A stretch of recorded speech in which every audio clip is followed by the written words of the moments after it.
Bab 97. Diunggah oleh Baca Suara. Point of view Arthur Leywin. Stempel kaki saya yang melekat pada mana saja terhadap daerah panggul Lukas menciptakan hiruk-pikuk tulang yang patah, daging yang remuk, dan kerikil yang pecah, disertai pekikan nyaring melengking yang mematikan pikiran. Pada titik ini, Lukas, seorang kaki tangan yang bertanggung jawab atas begitu banyak malapetaka dan kematian, yang mendorong saya ke titik ini, sekarang tidak lebih dari tubuh yang sekarat.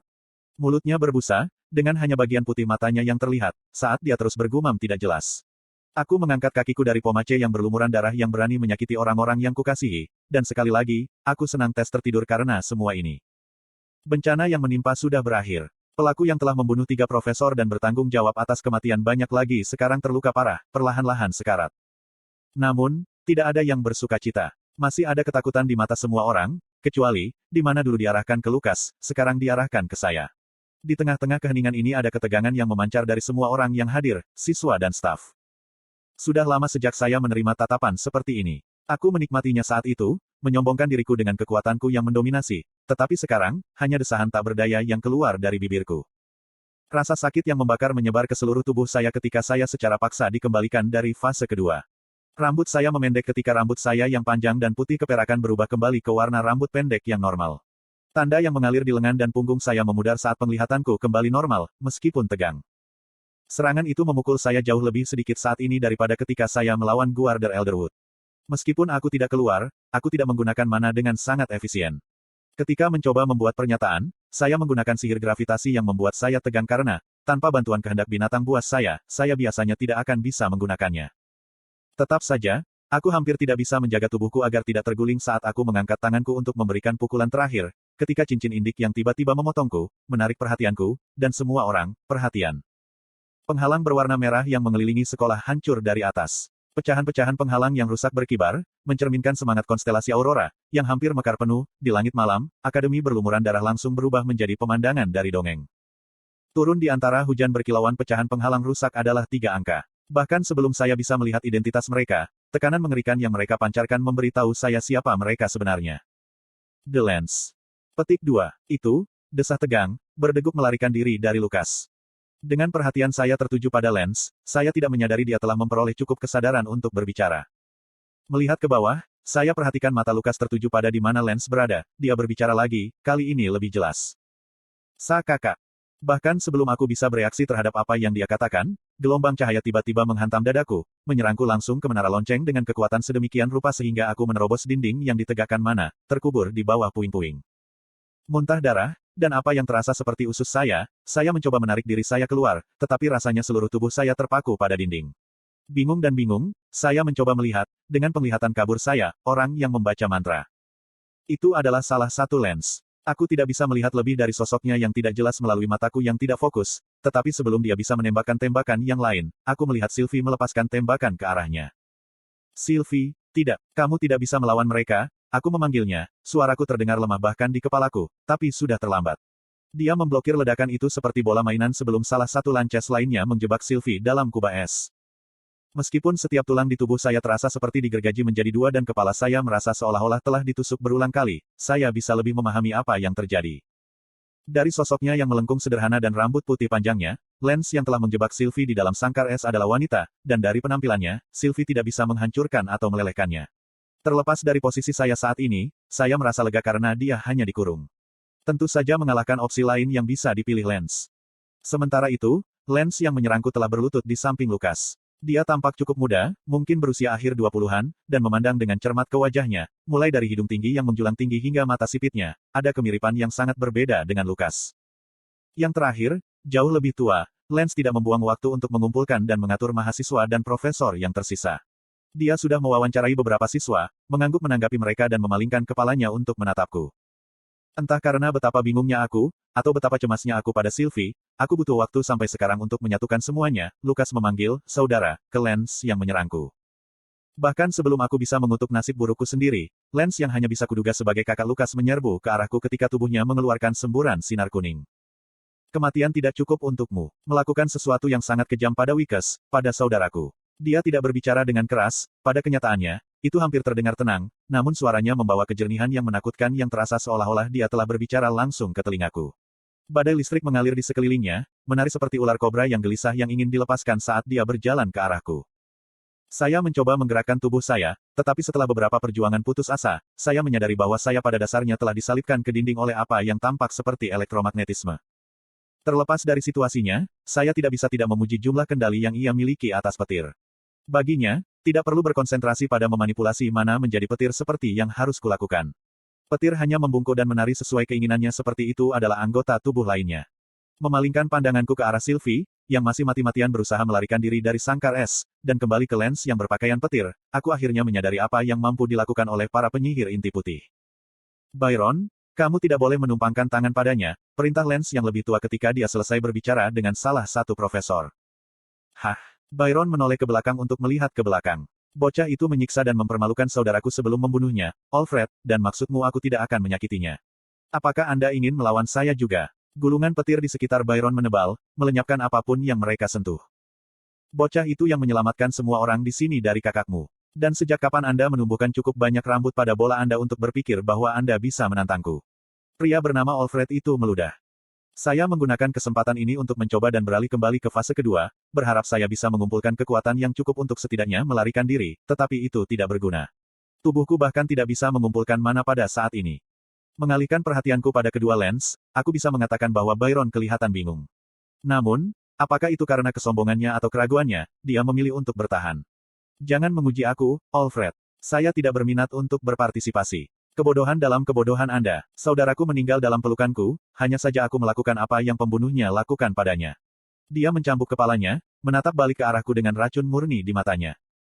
Byron mulai berjalan ke arahku lagi ketika tiba-tiba, dua ksatria hitam batu bara muncul dari tanah di sampingnya, menekannya.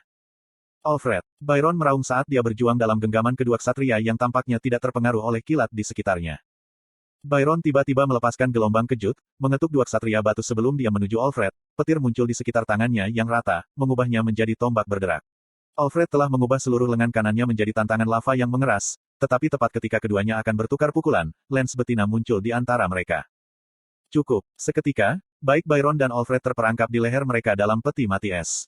Tidak ada penurunan bertahap suhu udara atau air di atmosfer untuk memicu proses pembekuan. Ruang di sekitar kedua Lens hanya membeku, dan meskipun tantangan lava yang mengelilingi lengan kanan Alfred, es bahkan tidak mendesis atau uap. Byron, bukan kamu yang bisa mengambil keputusan ini. Terserah Dewan untuk menentukan apa yang harus dilakukan dengan bocah itu. Dan naga itu, katanya, tanpa nada emosi dalam suaranya, sampai-sampai Kathleen tiba-tiba tampak seperti protagonis dalam opera sabun dibandingkan. Bahkan ketika dia menatap naga obsidian raksasa saya, tidak ada emosi, dia menganggapnya sebagai sesuatu yang mirip dengan tiang lampu. Dengan asumsi bahwa keduanya telah mendingin, Lens betina membuang peti mati es, ketika Byron tiba-tiba berbalik dan menembakkan peluru ke arahku, tetapi segera terhalang oleh dinding es yang disulap dengan gerakan tangannya yang cepat. Dengan mulus, tombak betina mengayunkan lengannya ke leher Byron, di mana pedang es tipis terwujud di tangannya, menarik bahteraronya saat ia menebas lehernya, cukup dalam untuk mengambil darah, sementara dia terus menekan pedangnya ke tenggorokan Byron.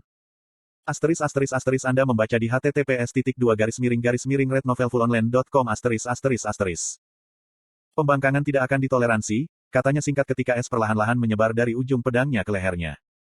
Pada saat ini, saya sudah menyerah untuk melarikan diri. Jika saya berpikir bahwa saya beralih ke fase kedua memberi saya kesempatan untuk melarikan diri, saya membatalkan pernyataan itu ketika saya melihat Lens wanita menganiaya dua lainnya dengan kecepatan yang menakutkan. Byron akhirnya mengalah, tidak melewatkan kesempatan untuk memberi saya satu lagi tatapan mematikan. Aku tidak akan berbohong, aku mungkin akan mengedip padanya.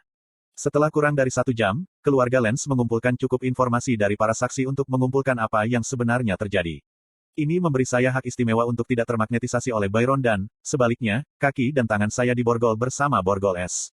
Saya menemukan kesempatan, pada waktu itu, untuk memberitahu dia bahwa naga itu adalah ikatan saya, yang, untuk pertama kalinya sejak melihatnya, dia memiliki perubahan ekspresi, sedikit peningkatan pada alis kirinya. Dia membebaskan Sylvie dari kandang segera setelah dia berubah kembali menjadi bentuk miniatur rubah dan dirantai ke belenggu saya juga. Setelah meninggalkan saya, dijaga oleh salah satu ksatria yang dipanggil Alfred, Byron dan Lens perempuan bekerja untuk menghancurkan penghalang, ketika Lens yang lebih tua mengumpulkan semua siswa dan profesor dengan bantuan 10 ksatria pemanggil lainnya. Mau tak mau aku mengagumi penghalang yang menutupi sekolah.